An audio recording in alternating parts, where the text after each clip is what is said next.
જય શ્રી રામ. વર્ષોથી ભારત વર્ષ જેની રાહ જોઈ રહ્યું હતું તે આજે રામ મંદિરની પ્રાણ પ્રતિષ્ઠા થઈ. અયોધ્યા મંદિરમાં તો ભગવાન શ્રી રામના અંશની સ્થાપના થઈ, પરંતુ હવે ખરેખર જરૂર છે આપણા સૌના હૃદયમાં રામના અંશના સ્થાપનની.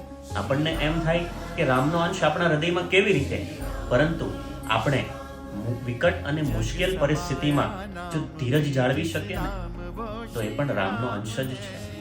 આપણે સ્ત્રીઓને સન્માન આપી શકીએ ને તો પણ એ રામનો જ અંશ છે. આપણી પાસે પદ હોય, પ્રતિષ્ઠા હોય, પૈસા હોય, તેમ છતાં આપણામાં જો વિવેક હોય ને તો પણ એ રામનો જ અંશ છે. આપણે ગમે તેટલા સક્ષમ હોઈએ નિર્ણય લેવામાં, અને તેમ છતાં આપણે વડીલોને પૂછીને દરેક કાર્ય કરીએ ને તો એમાં પણ રામનો જ અંશ છે. બસ આવો સૌ સાથે મળીને આપણી ભીતર રહેલા રામના અંશને જગાવીએ